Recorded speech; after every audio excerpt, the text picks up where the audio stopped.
Hello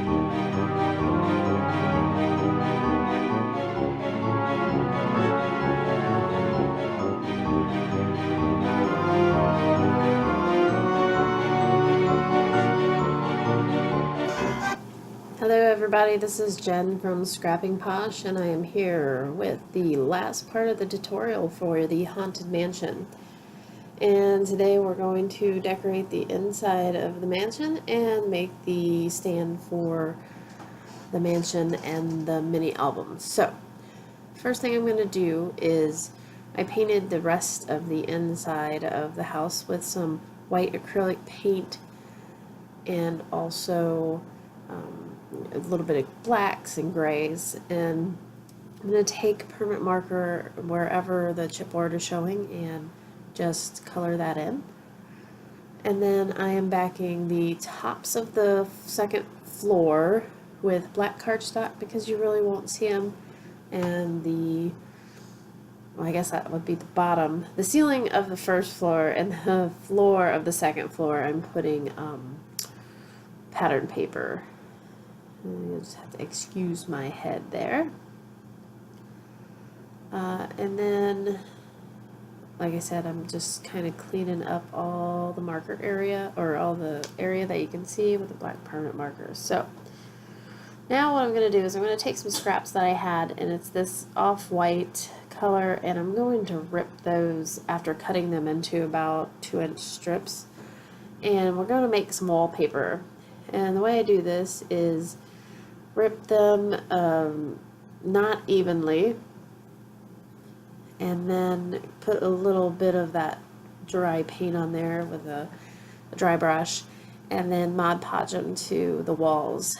So I do this several times on the outsides of the walls to make it look like there's ripped wallpaper. And then on the inside of the house, I do it a couple times, and I find wallpaper or the paper that corresponds with the inside wall of that floor. So now I'm just mixing up my Mod Podge, and I just have this container or this plate. It has the Mod Podge on it, and it has some white paint, and I kind of just, I'm not real careful about keeping the Mod Podge and the white paint separate, because I think the paper needs to be muted down a little bit to make it look like it is old and that wallpaper's been on there for a while. And I just start at the top and bottom, and add strips, just so that it looks like wallpaper. And some of the corners I kind of bend down a little bit to make it look like it's falling off.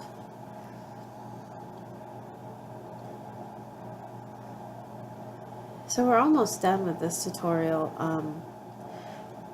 and I want to tell you guys, it was a long process for me to make this, and the videos are really fast. So if you guys need any specific instructions, just let me know, just in case I went over it too fast, or maybe the footage was too fast, or whatever.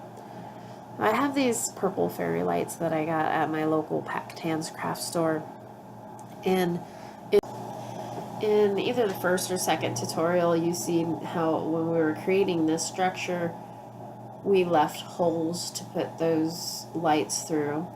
Turns out that the holes weren't quite big enough, so I'm adding new holes, or making those holes larger. The main problem that I have here is getting the lights to go all the way across the top floor, and then of course I'm going to run into the issue of being able to put them through the tower, because even though I left a hole in the top of the tower to let that light go through, it's not very bright. So my solution to this is to remove one of the window boxes,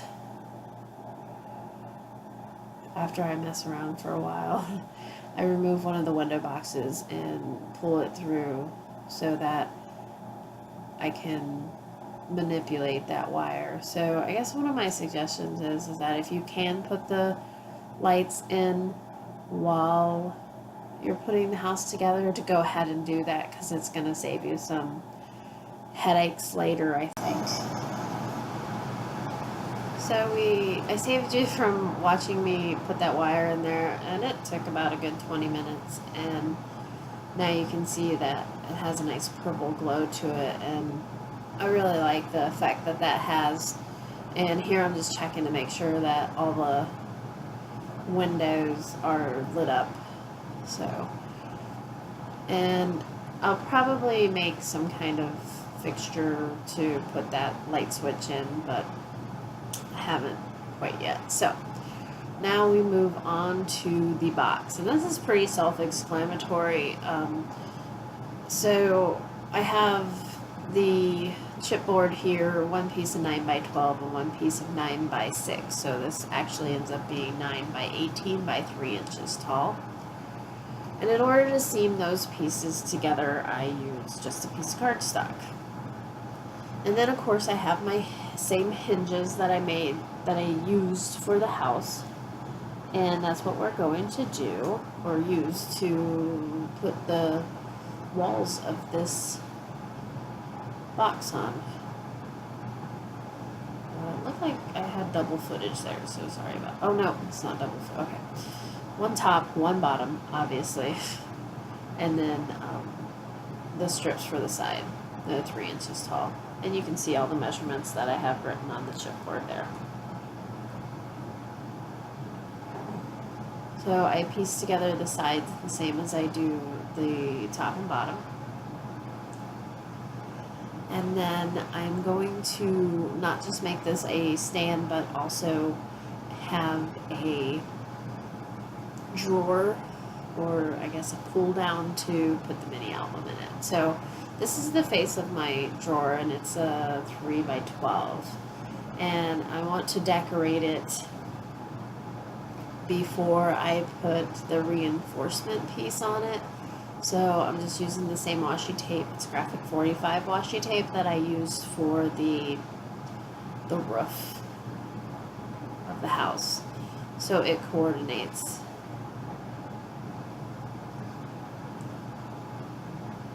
And then after I get done putting this washi tape on there, I'm going to take the reinforcement piece and do the same thing.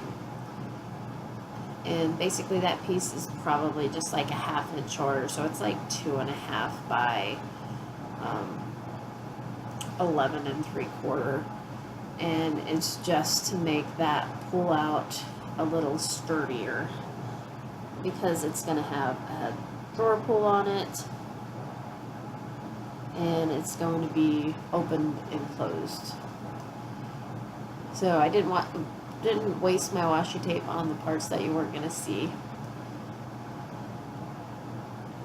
And now we're going to put the rest of the box together. So I decided that I don't want the seams in the same place, so I turn that top plate around, and then again we just use our hinges to make the angles or the corners of the box.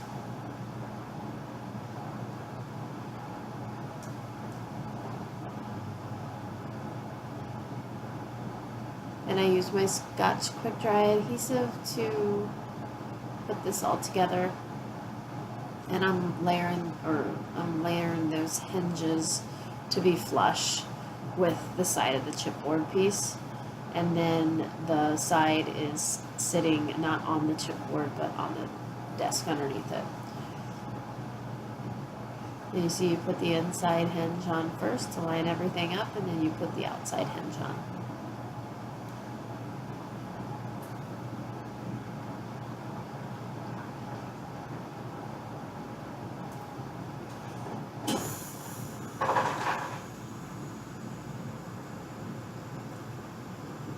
the inside of this box we're not going to decorate, but we will put some pattern paper on the outside of the box.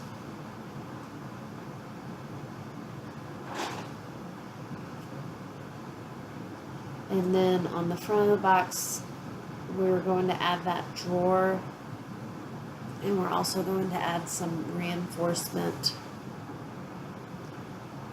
on either side of the area where that where the mini album is going to go. So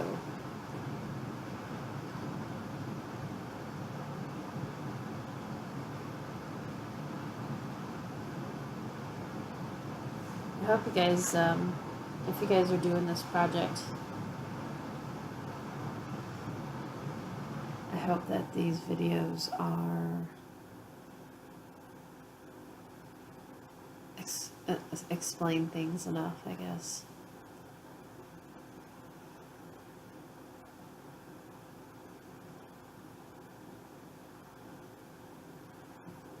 So now that I got the sides on, I'm just going to do the outside again. The other thing that these hinges do, besides obviously putting everything together, is I use black on the outside. Actually, I use black the whole time because I have black scraps, but if you had different color scraps for the inside of this box that you're never going to see, you could use any colored scrap paper to make these hinges. And we're going to cover everything pattern paper, so besides getting the hinges on straight, you don't have to have it look perfect.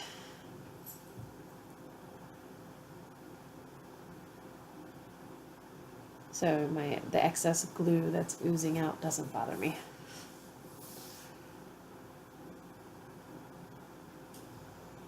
You can use this method to make just about anything you want.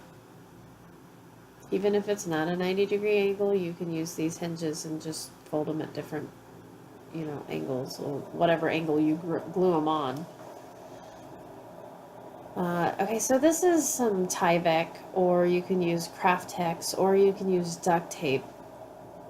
And I just have a 12-inch piece so that I can hinge my door with something a little stronger than cardstock. And I'm measuring the width of the door, or where that door is going to be, with those 3x3 pieces, because they're going to go on either side of the door. I just put that piece, that black line down there, because that's going to show. So I end up doing a little bit more because it shows on the shows on the outside too, I think. But you'll see.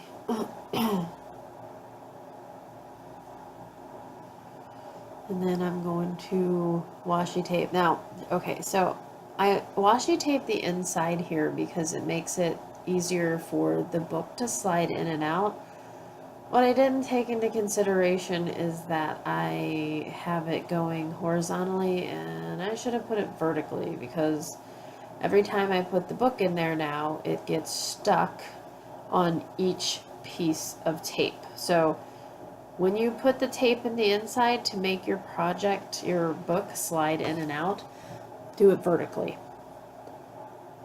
Just, yeah, this is something that I should have done and didn't. So now I'm going to put those little side pieces on, and then you'll see me put the inside pieces also.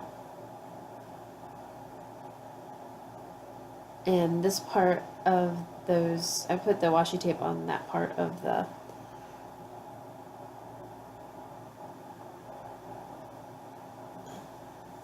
those sides, because it's going to show. I have that one backwards. But I'm going to turn around. It's going to show when you open the door, is my thinking. Yeah, see, I turned that around. Okay, good. Okay, and then again, you just glue the inside of it down with your hinges, and then you glue the outside.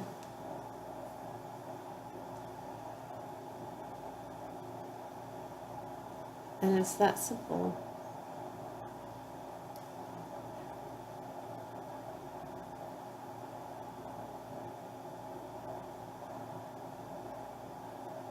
And you do the same for the other side.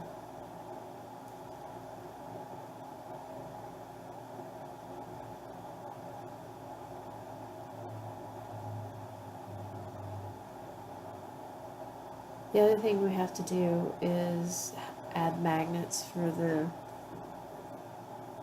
door pull, or it's more of a flap than a door, but that's a little tricky, but we manage here.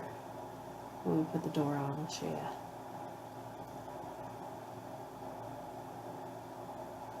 you. Alright, so that's the base of the box done. And I'm just trying to put a crease in that Tyvek.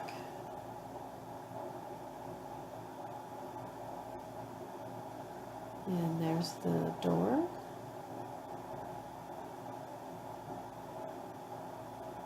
And I'm fitting it up. It shouldn't have, it interferes with the sides, but that's okay. It sticks out a little bit. If you wanted it to completely be flat, then you'd have to probably take about an 1/8 inch off of it. Now I'm using that screwdriver because it was handy, but I'm using it to create a seam. And then I'm going to go over the inside Tyvek with that same washi tape. So the only thing that you see is a very small portion of the Tyvek, and it's where we colored it black. Okay, to give some support, and so I want to make sure the mini album fit. To give it some support, and to make sure that the mini album doesn't slide from one side to the other, we're going to add those side panels. And you can paint the side panels, or you can put pattern paper on them. I don't think I do either one. So those are cut at 8 3/4 instead of 9 inches because they go inside to inside. And even if they were a little short, it wouldn't matter because you can make that difference up from the hinge. Now, one of the biggest problems here is getting them straight. So I just measure from the back and the front to make sure they're about 3 inches apart. And you do the same with those as you do the rest of the box. You just hinge all the points that you can to give it stability. The more hinges you have on there, the more stable it is. And then we do the same exact thing with the other side.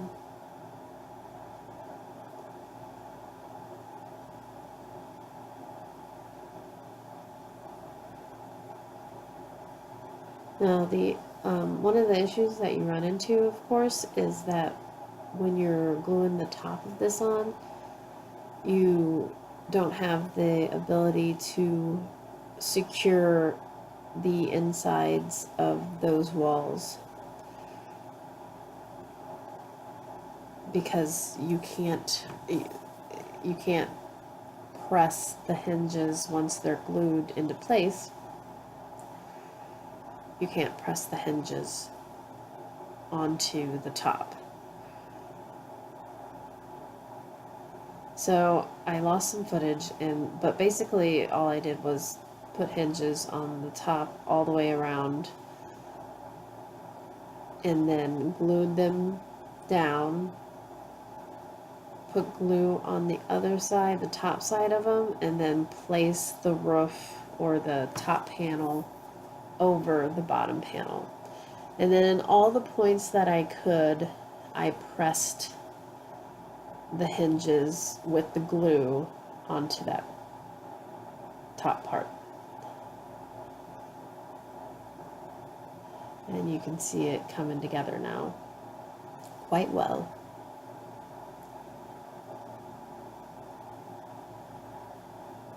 And I think this is the last hinge. Okay, so you can see there is, I'm putting glue on that top hinge and pressing it into place. Everywhere where you can put a hinge and glue and press it into place, definitely do it. Okay, so now we have a working door, but we need some magnets to keep it closed. So I just mark where my magnets are going to go. I add a piece of washi tape and I slide magnets right underneath that washi tape.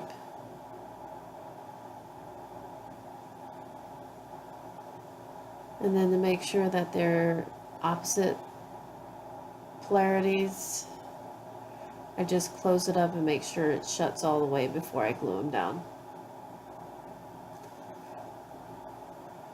I have a couple of them in the wrong spot, so I fix those and then I glue them. And even though you glue them, you want to make sure that you have another piece of paper, or in this case, washi tape, so that they don't pull off.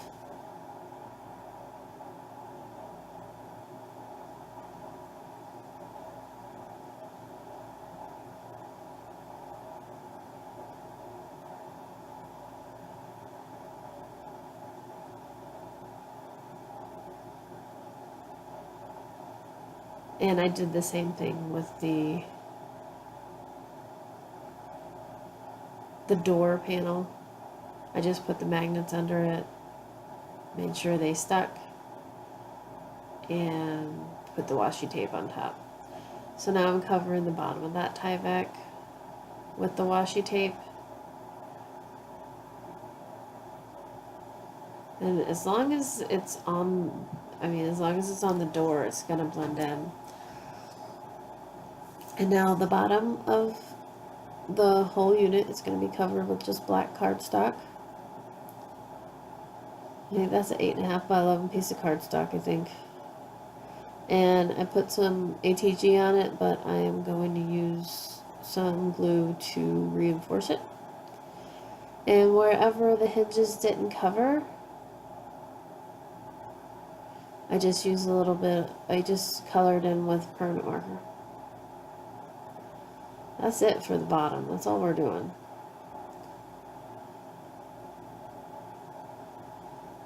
And now I have to cover the front panel, so I have decisions to make. I'm going to use this, I think this is the 8x8 paper. No, I think that's a 12 inch piece. It's a 12 by 12 paper with this pattern on it to mat the front of the door before I put the door pull on it. And then these are held on by brads. And I want it in the middle, but towards the bottom.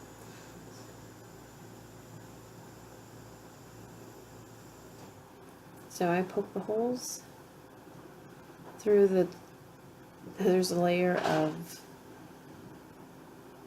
cardstock pattern paper. There's a layer, 2 layers of chipboard, and 2 layers, at least 2 layers of washi tape there, so it was a little thick.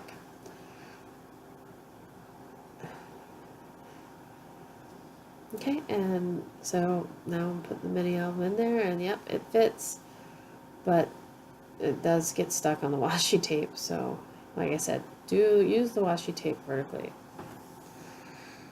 Okay, so now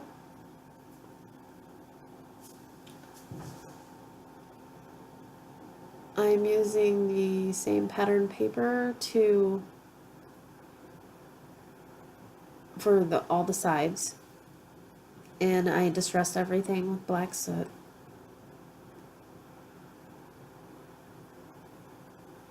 And I'm also going to decorate with some of the cuts that I have left. And I actually leave the side of that open in case somebody wants to stick something in there. Now, of course, my ATG runs out.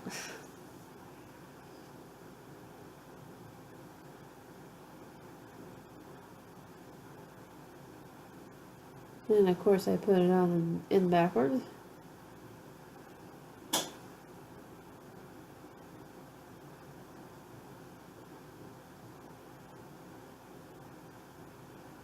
Now, I was going to permanently attach the house to the bottom, but I just couldn't bring myself to do it. So I end up using Velcro squares, or hook and loop, or whatever you call it.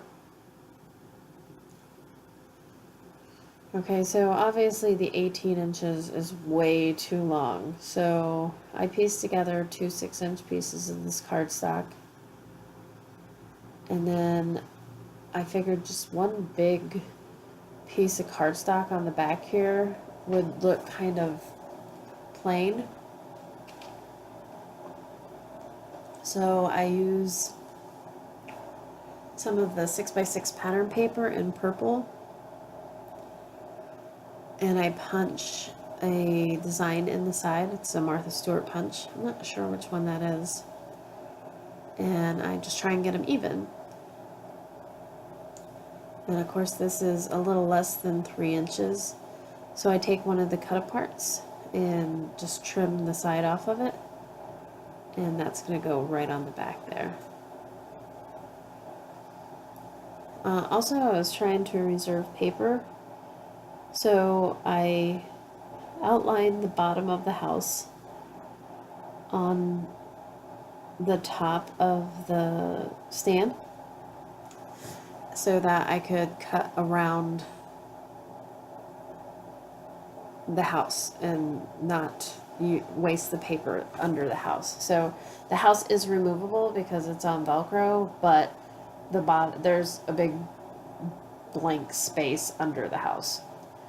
And I messed it up. So I just put this strip of paper there. And I actually mess it up again, so it's alright. We fix it. We just keep putting strips of paper on it because you can't tell once the house and the decorations are on there.